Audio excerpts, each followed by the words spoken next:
Everybody, this is it is 7 o'clock in the Aldermanic Chamber on April 15th, 2024. I'm calling to order a meeting of the Human Affairs Committee. Let's start by taking a roll call attendance. All right. Alderman Thomas Lopez, Chair. I'm here. Alderwoman at Large Shoshana Kelly, Vice Chair. Alderwoman at Large Gloria Timmons. Alderman Tim Sennett is here. Alderman Chris Thibodeau. Here. We have 3 in attendance. Alderman Kelly had reached out to let me know that she was running a fever and very, very sick. She would attempt to attend via Zoom if she is able. So she may log in at a future date. Also joining us, I see Urban Program Manager Long. And then there's some Zoom people here. It looks like Director Sullivan. Okay.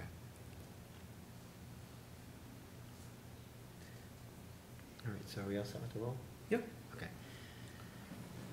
So to start off, we'll have a public hearing on the FY 2025 Annual Action Consolidated Plan for the City of Nashua's Community Development Block Grant, CDBG, and Home Investment Partnerships Program, home programs.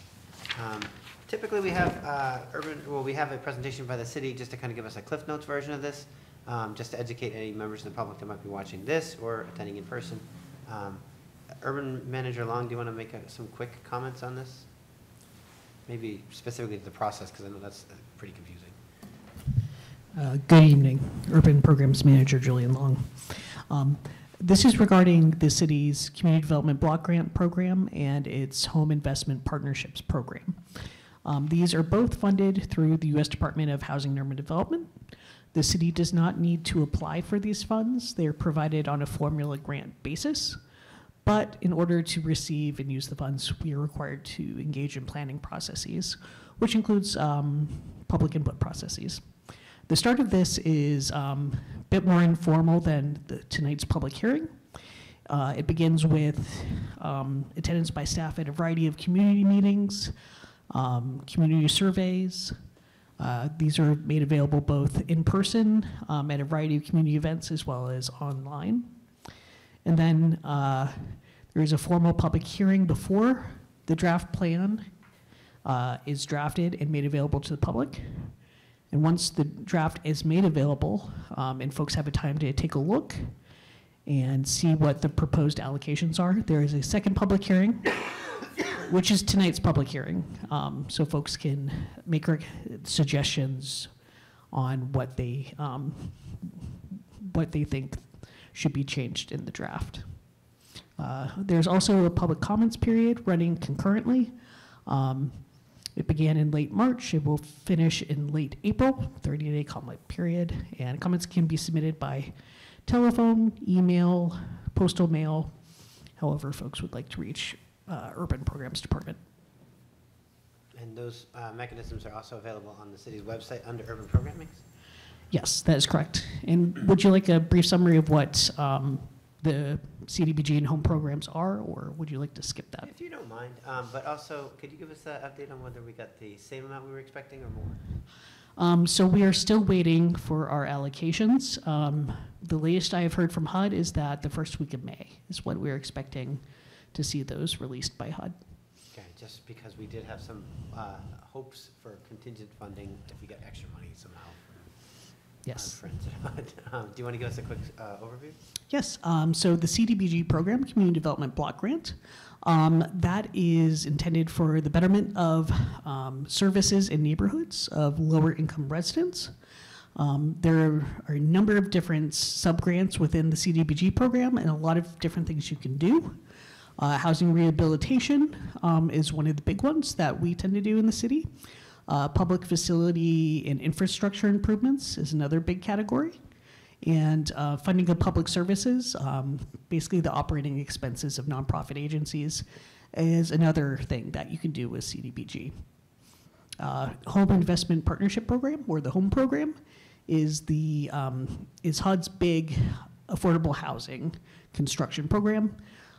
Whereas CDBG you can use for rehabilitation, HOME is really intended for new construction of affordable housing. But there's some other things you can do there as well. Currently, the city has a home buyer assistance program for first-time income eligible home buyers to help them with their down payments. clarifying questions from the committee members? Seeing none, we'll move on to public testimony. So any members of the public wishing to come forward and make testimony, I'm going to read favor and against on 2 different occasions, twice. Anyone who comes up to speak, please do give your name and address for the record so our transcribers can identify the speakers. Anybody in favor with testimony? Anybody opposed with testimony? I think we have somebody. Oh, I'm sorry. Let's Oh, see you standing there. I thought you were like waiting. Do you want to come forward and go? Yes. Are you, now, can you identify, are you in favor or opposed? I guess I'm in favor. Okay, because I kind of moved too quick there, so sorry about that. Yeah. Hi. My name is Kristen Wilson. I'm the administrator over at the Mary A. Sweeney Home. And for anybody who is not familiar with the Mary Sweeney Home, I wanted to give you a brief synopsis about what we are and what we represent for the city. We're residents for independent, low-income senior women, and we're located on East Pearl Street, right in downtown. The home was established in 1972 through the bequest of Dr. Mary Sweeney, who was an anesthesiologist who saw a need in the community for senior women who, through no fault of their own, needed a home in their senior years. So all of the residents at the home are required to be independent, over 65 years of age, female, low income, and from Nashua or a surrounding town. We are a private nonprofit. We do not receive any federal funding, and we continue to operate today with the investment funds, the original bequest from Dr. Sweeney. Those investment funds are used to subsidize the home's monthly expenses, which ultimately limits what we can spend on our building upgrades and improvements. So we have 31 apartments, and we currently have residents ages 65 through 91. Rent is calculated based on their monthly income. We take 25% of that figure, and then we do have 6 studio apartments, which we discount the rent by 10% for those units. The only additional fee that the ladies have is a $30 fee for cable. Other than that, all utilities are included in their rent, as well as a medical alert system that we provide to them. So we do try to provide the ladies with a home atmosphere and a community rather than just an apartment. We encourage them to participate in all of the activities that we provide at no cost to them. And those include weekly strength and yoga classes. We have bingo, we have Friday movies, we have coloring, monthly nutritionist and a monthly nurse comes in. We have concerts, we have coffee and donuts, we have birthday parties, as well as potluck dinners and Thanksgiving and holiday meals that we all enjoy together. And for some of the ladies that live in the home, these celebrations that we have and the gatherings that we have there are their really only celebration for the holidays. So the part of our building that the ladies celebrate in and we hold these functions is originally the convent from the St. Patrick's Church that was converted in 1972. It was originally a dormitory style facility and that was converted into small apartments. The kitchen and the community room are located in that section of the building on the first floor. And part of the funding that we're requesting is to update this dated kitchen community room area so that we can continue to provide the ladies with all the activities in a nice, clean, inviting space that welcomes them to participate within the community. The second piece of our request is for the safety of the ladies. We would really like to install handicap accessible doors into our front lobby as well as a side door which leads out to our back parking lot. While all the ladies are required to be independent, a lot of them do have mobility issues. which require them to use walkers and canes. And most of the ladies, if not all, use carts to transport their groceries to their apartments. So when you're trying to hold the door, hold your walker, grab your groceries, it can be cumbersome and it's hard to negotiate. So the convenience of having the door open with the assistance button would be a great help to all of our residents. So we thank you for assisting us to continue to improve their lives. And the ladies are very appreciative. Thank you. Thank you for your comments.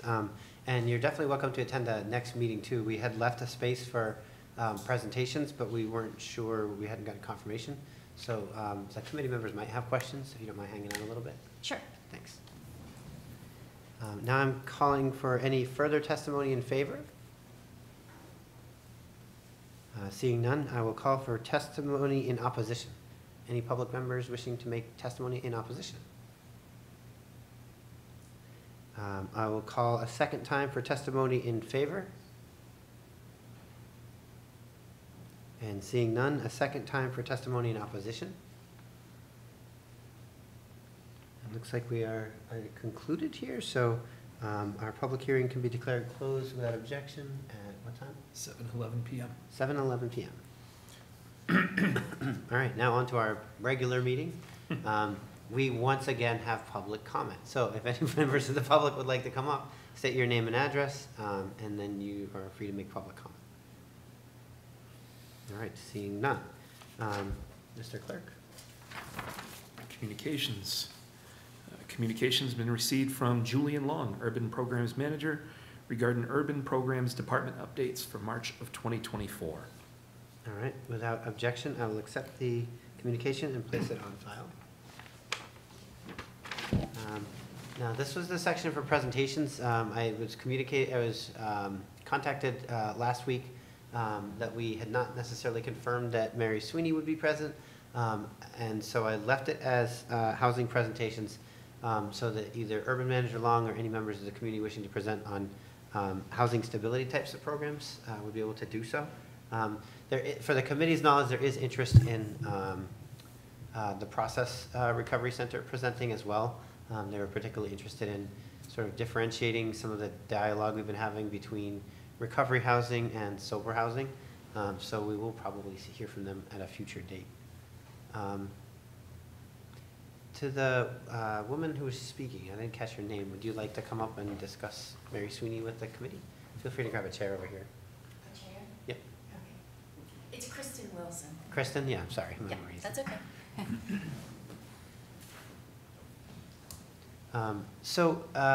Personally, I had a chance to look at Mary Sweeney, and being the ward alderman, I'm pretty familiar with its program. And I know that there have been a number of improvements in recent years, like the addition of the gazebo, improved paving, improved handicap accessibility. The doors that are being added, the automatic doors, are more than just a convenience. They're also a safety feature for Correct. elderly people who might have mobility issues. Right. And I think we also added a handicap parking and a curb cut for emergency or medical personnel pickups and drop-offs. In the front of the building? Yep. Yes, which often is someone parks in who's running across the street to Crosby's to grab a donut, but yes. I used to live next door, and I saw the morning migration. Yeah. And so it's worth pointing out, though, that you said your housing capacity was like 33? We have 31 apartments, 25 one-bedrooms and 6 studio apartments. And those are fixed unit rates for elderly and serve a very important niche in our community. I don't think people necessarily know that. Yes, and so it's for single ladies or women over 65, and a lot of them, Social Security is their only cash income, and a lot of them frequent food banks, etc., because they're having a hard time right now. And positionally in the neighborhood, that's a pretty good location to be in, because if they're receiving services, say, from Greater National Mental Health, or if they're receiving services from National Soup Kitchen, those are all right around the corner. Yeah, it is convenient, and we actually, a lot of the ladies, some of the ladies have cars, vehicles, although we do not have a lot of parking. Others do not have cars, so they are, because of our location, they're close to the senior center, the library, they can walk to places like you mentioned, the food banks, et cetera. So it provides low-income housing, elderly housing, senior housing, but it also provides amenities and kind of a dignified ability to live out your life without necessarily having to move to a more remote part of the city where there might be a larger facility or a more institutionalized setting. Correct. And once we have residents who, the most recent who passed away, she was 94. She had just moved out 2 months before she passed, but she had been there for 17 years. So usually the ladies, when they come and they stay, they don't want to leave. Did she move out to like a respite kind of a situation? She did. Her family felt like she was no longer independent, and we agreed that it would be safer for her, and she passed less than 2 months later. Like I said, 17 years in the community. Yeah. It's an impressive program as far as I'm concerned, but I feel like sometimes it doesn't necessarily get the press. Maybe other organizations have more of a marketing angle or fundraising perspective because they generate revenue from that. Yours is primarily from an endowment. Correct. I agree with you. We are fully funded by our endowment and the investments from the endowment. Okay. All right. Does anyone on the committee have any questions? Just a clarifying question, actually. You had mentioned in your original comments that the residents are required to be independent. So does that mean not receiving like day visits from any sort of medical assistance or anything like that? No, they have to be independent enough to be able to do, there's actually a list of requirements that they have to have a medical assessment, because we are not a facility where we cannot give them any type of health care or anything of that nature. Living care. So they need to be able to, and having people assist them with doing that is fine. You know, we have people who have OT come in or PT come in, or if they get Meals on Wheels, that's fine. It's just that we are not equipped to render any type of, it's not a nursing home or a assisted living facility. Yeah, well, those are two of my primary thoughts was, like you had said, OT, PT, and then right, letting them, things like Meals on Wheels. Any type of assistance that helps them remain independent is absolutely allowed. Awesome. Well, thank you. Are there any volunteer groups or opportunities you would want to use this as a platform for? I don't know. Partnerships with like the Lions Club or Rotary? I'm actually a member of the Lions Club, so. Well, who isn't nowadays? Yeah. And our main speaker is also late because she's also at a Lions Club meeting, Right. so they are quite a robust organization. Okay, so is there anything else you'd like to share with us? If there's no further questions on the committee? No, I think that's it. But All right, if well, thank you anybody for would your- like to come and view our location, or you're always welcome to come in and take a tour. All right, thank you very much for your time. Thank you.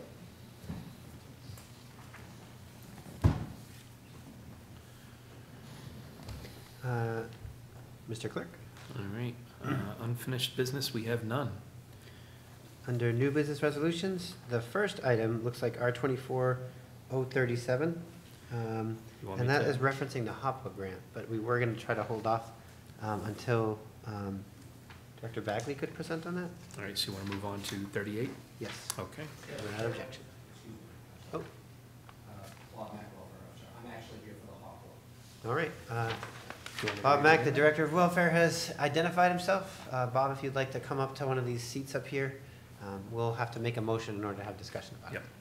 All right, so R24-037, relative to the acceptance of $1,532,092 from the United States Department of Housing and Urban Development into Public Health and Community Service Grant Activity HOPWA, Housing Opportunities for Persons with AIDS. I will make a motion to recommend final passage. All right, and joining us is Director Mack. Yes, Welfare Officer Bob Mack for the Not City of Mack, okay. Nashua. Welfare Thank Officer you. Mack? Thank you. Sorry about any confusion there. Yes, so I'm here to speak to the resolution for the Hopper Grant, acceptance of the funds from Housing and Urban Programs, Housing and Urban Development. This is a grant that we've applied for. We started with this grant, a partnership with what was Harbor Homes and the Southern New Hampshire HIV and AIDS Task Force back in 2005. And we've been receiving this grant since that time, for the past 18 years or so. Over that time, it's a 3-year grant cycle, so every 3 years we're applying for this funding. It's helped to provide permanent and supportive housing for over 90 households during that period of time. Generally about 30 or so per year. They get rental assistance and supportive services. Some of the basic benefits of the program is it keeps people housed, provides them services which they need to remain healthy and receive care for their HIV or AIDS diagnosis. Over this period of time, Harbor Care clients basically are 95.7% virally suppressed, which is a very high rate of success. The national average is about 89.4 for those that are receiving care, and those without any sort of care or support services, it's about 65.5%. So housing being a key part of healthcare, this program has been very successful in providing these support services and keeping the residents and their families safe and healthy. I don't know if there are any questions. I guess I have a little bit about organizational process. It sounds like this grant has been managed by Harbor Care, and probably previous to that, the HIV/AIDS Task Force. I think it was initially a different 501c3, then it was absorbed into the Partnership for Successful Living, and then more recently it was independent again, and then now it's absorbed into Harbor Care. Yes. If anybody can summarize the journey of Harbor Homes in like a minute, then feel free. But is there an RFP for who the city works with for this? Do other organizations have any interest in this, or can we document that they communicate with us or not?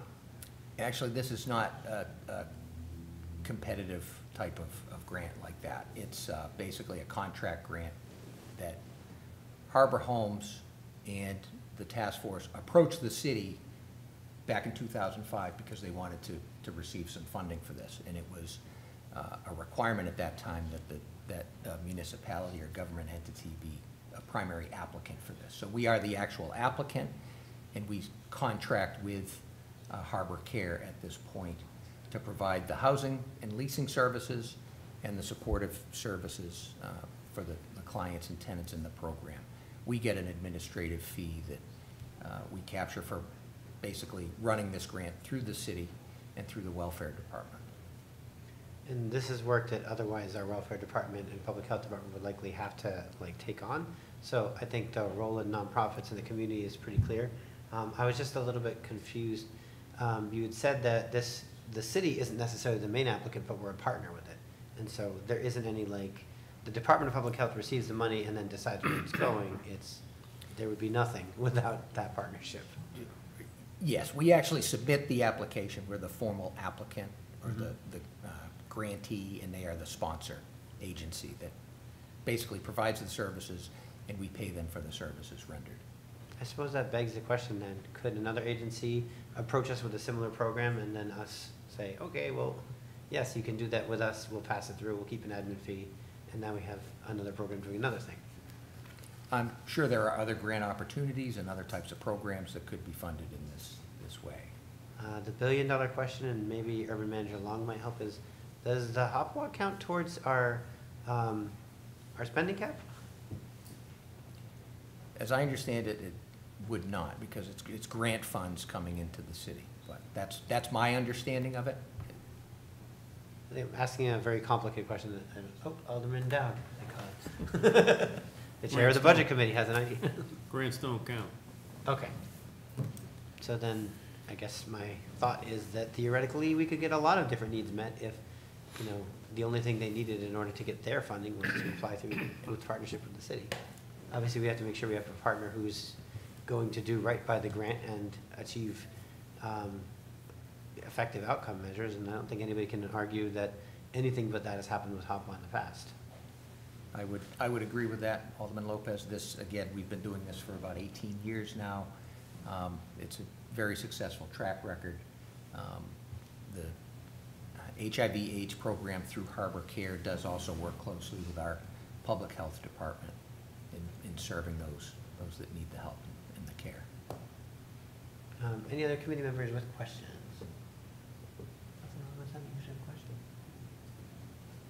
Okay, Alderman Thibodeau. I did have a question.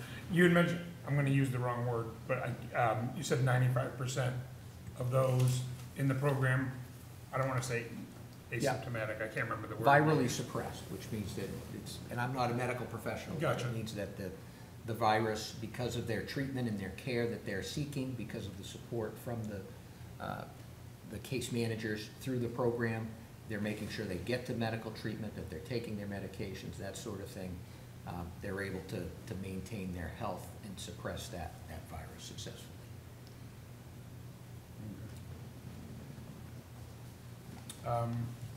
Follow up, yeah? Another question I had was the funds for, so what I saw, I was reading GNCOC, so that's a group Yes. of towns. That's the Greater Nashua Continuum of Care. So this will affect all those member towns? This, generally, the HOPWA grant serves a region. It's a regional grant, so it's focused out of Nashua, but it does serve people outside of Nashua in the Greater Nashua area. So those additional towns will not be applying also? This one application serves all of this? Yes, the HIV and AIDS services through Harbor Care and through this program, which is housing subsidy support as well as supportive services, can reach outside of Nashua proper. As a point of clarification, the Greater National Continuum of Care, a continuum is basically a HUD-conceived idea. And again, Urban Manager Long, if you want to weigh in or get something wrong, then feel free to correct. But it's basically a collaborative. It's not an entity or an organization.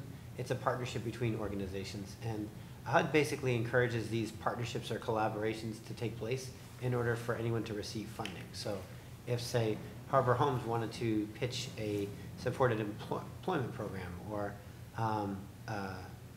funding for, permanent supportive housing vouchers, they would have to participate in the local continuum of care.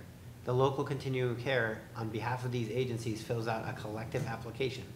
HUD is able to communicate their priorities and their criteria to that organization, and they rank the projects that are being proposed based on those criteria, and then they basically submit that ranking to HUD, and funding pending, HUD then does that. It's not dissimilar from the CDBG process that we are going through, where multiple projects are proposed, and then we have to wait and see what the funding goes through.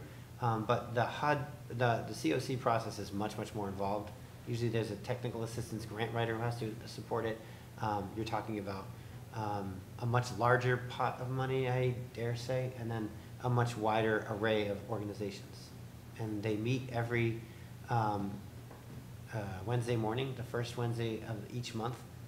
The General Assembly's up in the auditorium. Is that at 8:30, Bob, or is it 9? 9 o'clock, 9 to 10:30 is generally when they meet.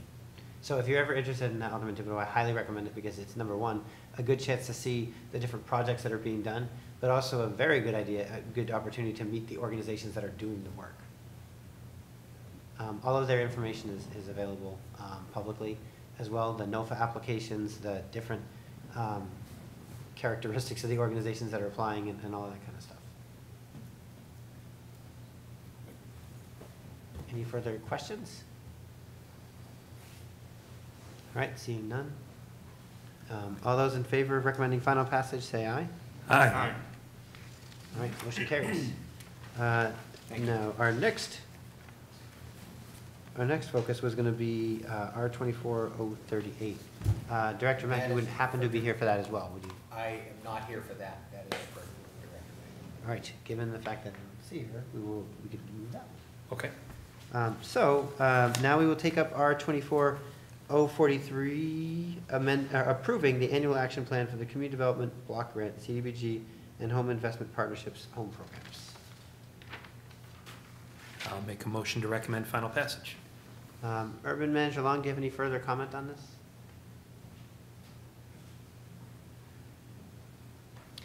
Good evening again.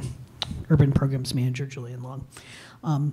This legislation is being put forth because our typical legislation for the CDBG grants doesn't explicitly include the action plan adoption. And from HUD's perspective, it's all kind of one thing. The action plan and the CDBG subgrants, it's all one thing. But from the city's perspective, we tend to treat them separately. So this is pertaining to the annual action plan, which has incorporated the Human Affairs Committee's recommendations for funding, as well as the contingencies, as we do not currently have our grant allocation for FY25. And this has been posted to the city's website. Okay. And this was what we recently at the Board of Aldermen tabled because we needed to do the public hearing process and all this stuff first? Yes, that's correct. And I will not be asking the full Board of Aldermen to vote until that has been completed in April, and also not until we have our final grant allocations and can put in the firm numbers. We have one more Board of Aldermen meeting in April, I think, and then Yes. we're on to May, so. It will be Starting your next May week? meeting, yes. It will be Okay. your May meeting. Okay. All right, any questions for Urban Manager Long? Seeing none. All those in favor say aye. Aye. Motion is carried to recommend final passage. Next up is R 24-044, authorizing the filing of applications and execution of grant agreements with the U.S. Department of Transportation for grants under the Urban Mass Transportation Act of 1964 as amended for fiscal years 2025 and 2026. And Mr. Clerk, I'm stealing your thunder a lot tonight, huh? Yeah, I know. Sorry about that. You're doing a great job, though. I will make a motion to recommend final passage. All right. Do we have anybody to present on this? You sure do. Yeah. There he is. There's Alderman Sullivan. is. Good evening, committee Director members. Sullivan. Matt Sullivan, Community Development Director. Thank you for your flexibility to allow me to attend remotely as I'm away this evening.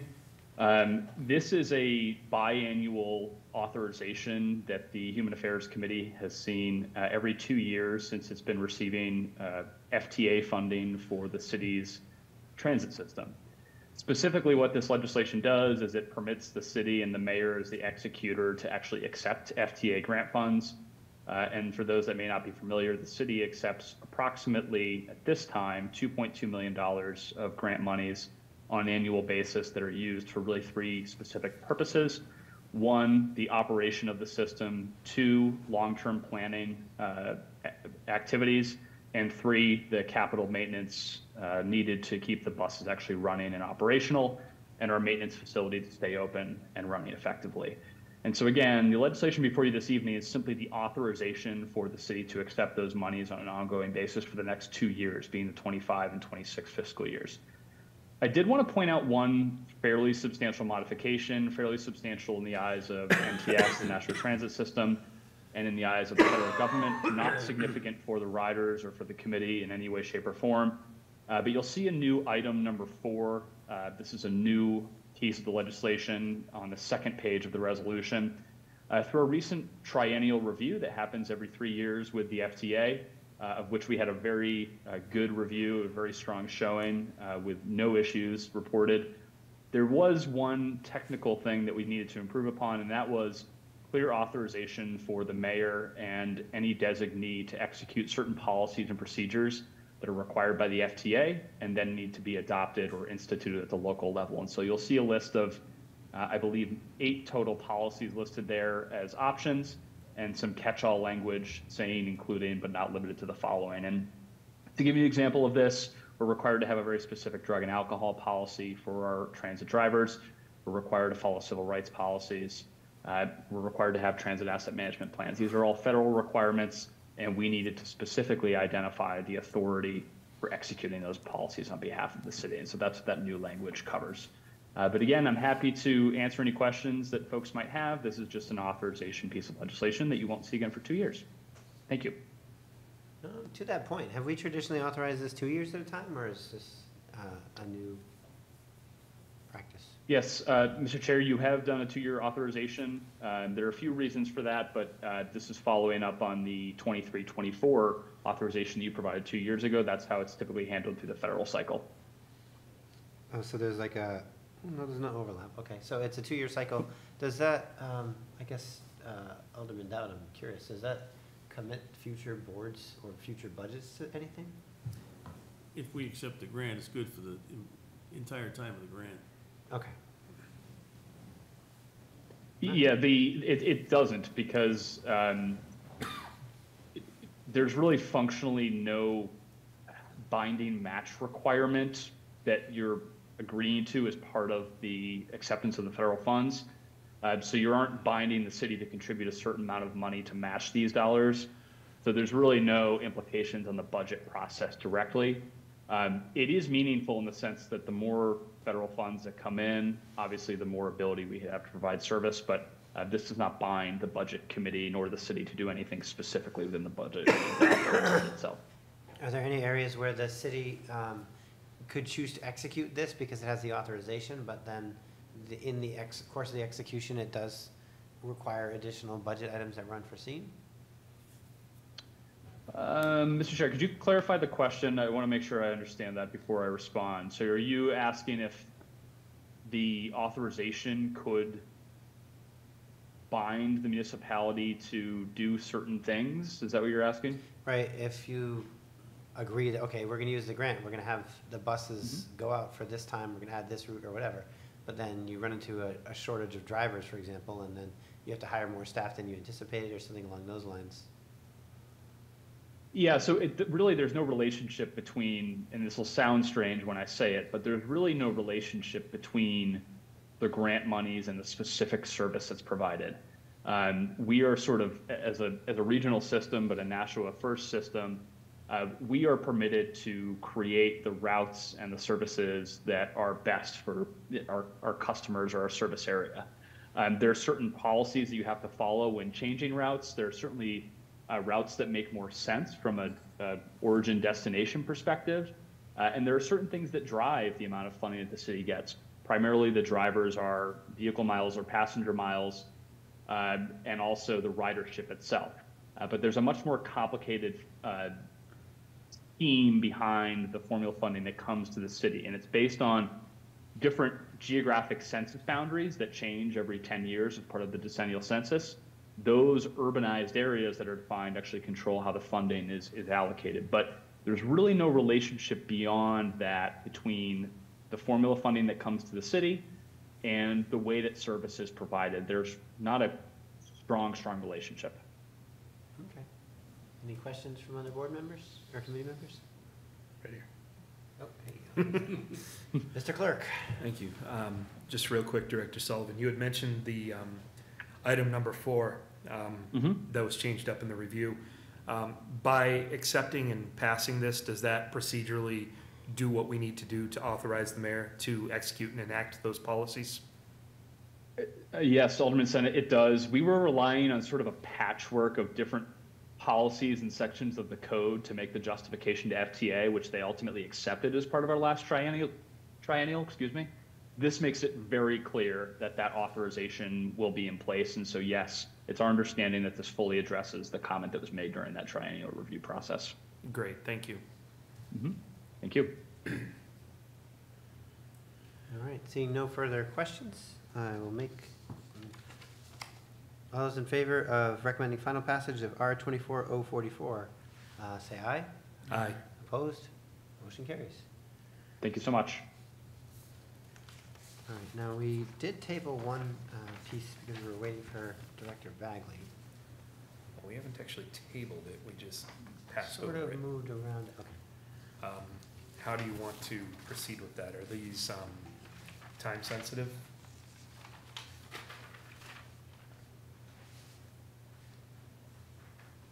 So that's the hot one. We got HOPWA, so we have 038 is still outstanding, which is the Public Health and Community Services Grant.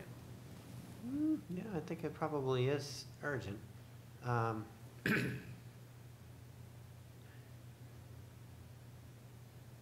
guess I'll put this up to the committee. I think we could probably, if the committee, oh, Alderman Dowd? You can take whatever action you want here at the committee based on what you know. And when it goes to the full board, if there are additional things to find out about it, it can be presented at that time before the full board votes on it. Okay. My strategy was gonna try for a 10-minute recess and see if she was able to come in. If the board is willing, we could take a brief recess. I could reach out maybe and try to see if she's en route or if this is urgent. I'm okay with it.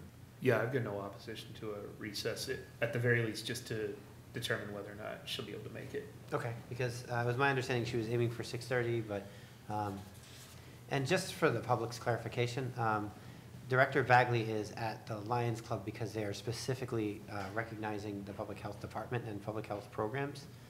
So more of that engaging our partner. Yay, Operation Stall has worked. Director Bagley has entered the building. So Director Bagley, we've just started to discuss the thing. If you'd like to grab a seat, we're just going to need a motion to. Yeah, I'll read it in. So now we will take up R24-038, relative to the acceptance and appropriation of grant funds pursuant to contract amendment number 2 in the amount of $863,694 from the State of New Hampshire Department of Health and Human Services into various public health and community services grant activities. I will make a motion to recommend final passage. All right, and Director Bagley, sorry you've had such a busy evening, but I know this is important to you, so we want to make sure you still have the chance to explain what we're doing. Yes, sorry, and I do apologize for the delay. The funding that we're receiving from the state's Department of Health and Human Services is to continue the work that we're doing under our Regional Public Health Network grants. And so it funds our public, sorry. It's okay. I ran up And there the was stairs. no delay, just so you know, you're walking right on cue, so. Yeah, it funds our emergency preparedness coordinator's position, as well as our behavioral health strategist that does our substance misuse prevention work and our continuum of care work that addresses the SUD issues that we're facing in our community. This allows for us to do this work not just in Nashua, but also regional, allows for us to continue to work with our partners that are providing these services in the community as well. The funding also supports at least 2 community health workers so that we can continue to have the staff that's needed to do those warm handoffs in the community and make those connections for individuals that are impacted by homelessness and are impacted by substance use disorders as well. This funding is an amendment to the contracts that we currently have, and I am really glad to also let this committee know that the state will be also giving some additional funds to continue this work as well. So they're getting this first round of this funding through, and then there's some additional dollars that will be coming down later, which is really important for us because we've been able to, in Nashua, have a fully functioning public health workforce. And COVID allowed for us to see you need to have that in place. You can't just all of a sudden just bring people on board when you're in an emergent situation.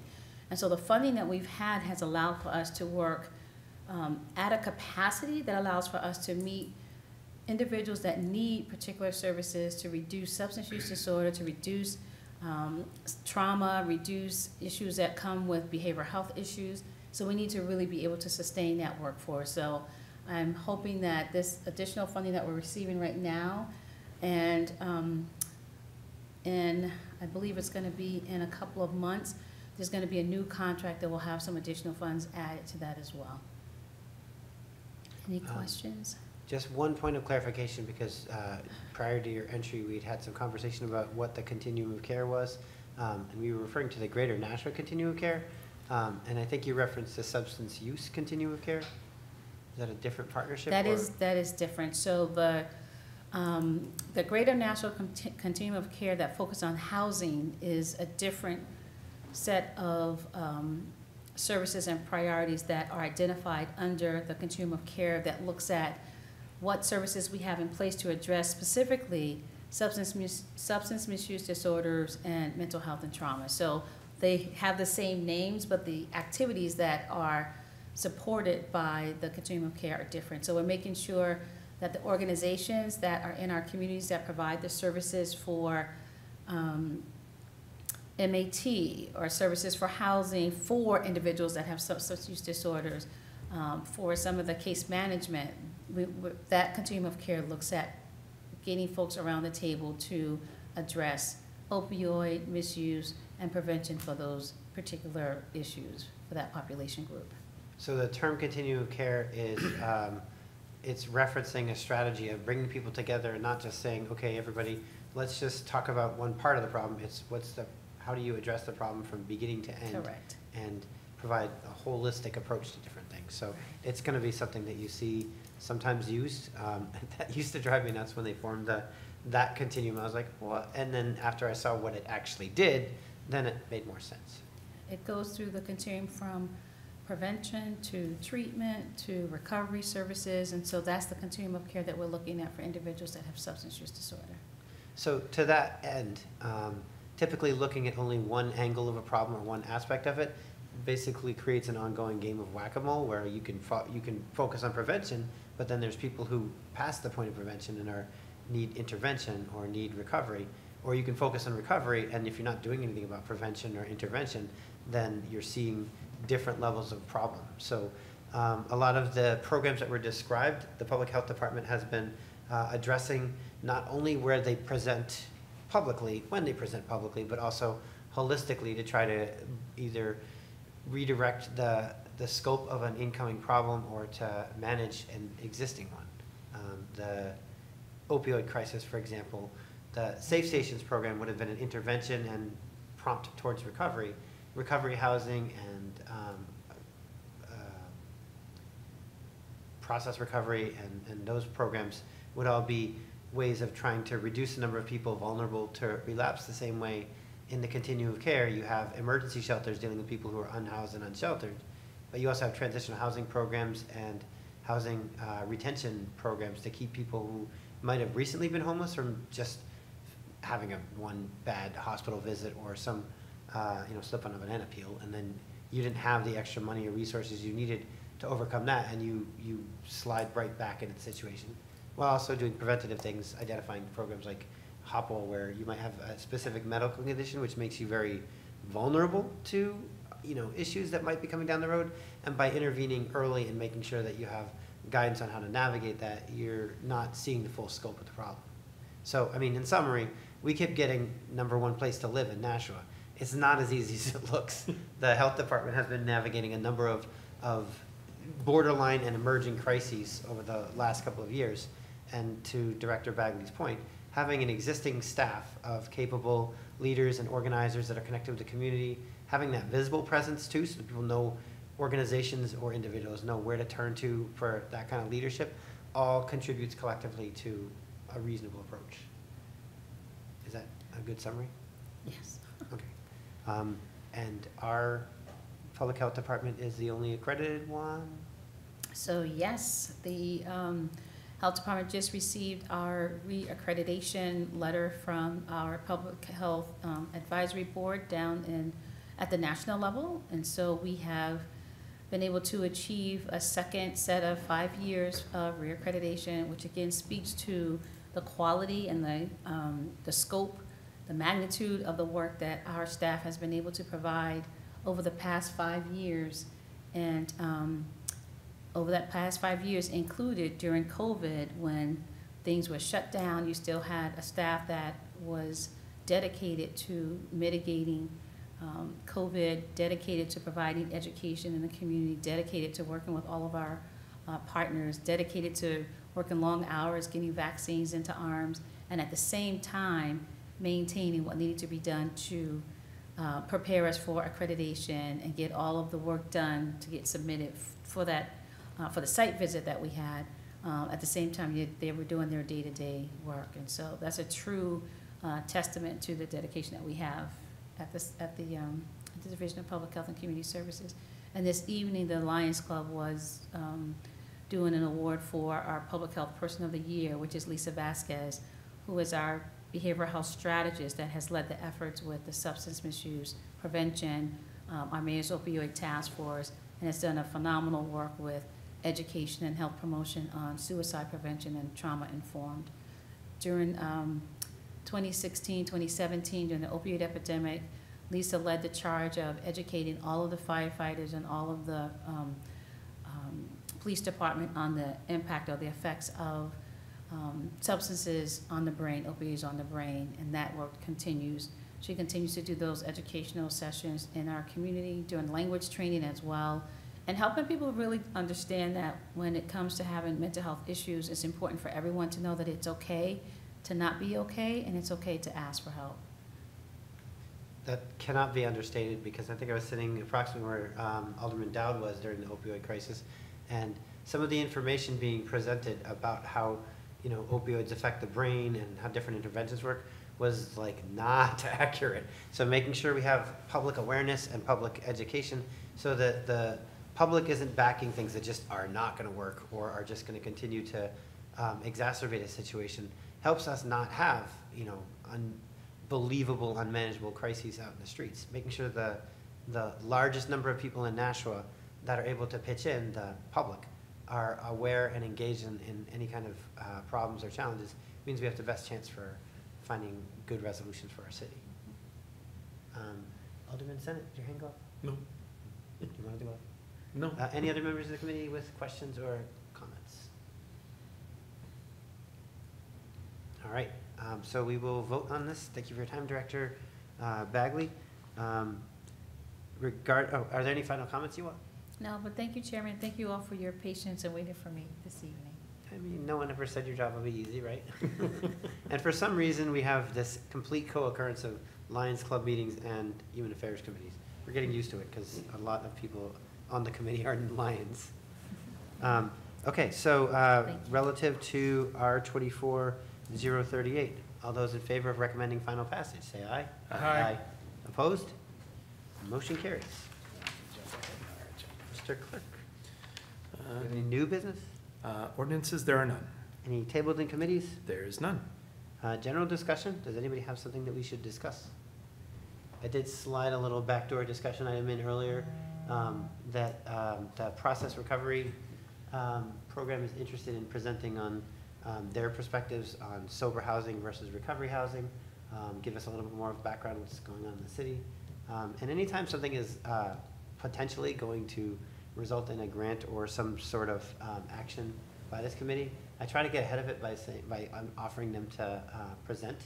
I don't want to force Director Bagley back up after she just finally got to sit down, but she did reference earlier that more grant money might be coming in, and it's not unusual for us to have to take something in under suspension at the last minute at the Board of Aldermen, just because of the time frame. So whenever we have the opportunity, we try to go over it here, either as a discussion or a presentation, just so that we're not trying to rubber stamp something later, but we're also not holding up actual money that comes from our federal taxes back to us and could prevent Nashua taxpayers from having to spend money on something that we could otherwise get a grant for. So any other discussion items? Seeing none. How about public comment? Any members of the public wishing to make public comment?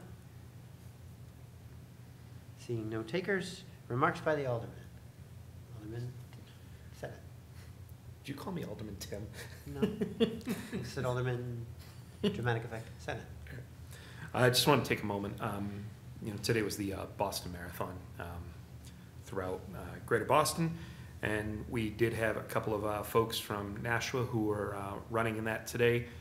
So I just want to congratulate at least the ones that I know of: Nashua High School North Principal Nate Burns and Public Works Commissioner Maddie Gregg, who was actually running for a charitable organization. I was tracking both of them today, and both of them completed in very impressive times. Especially to this particular alderman who does not run, hop, jump, skip, anything like that. So congratulations to them. They definitely made the city very proud today. Alderman Thibodeau, any comments? Not at this time.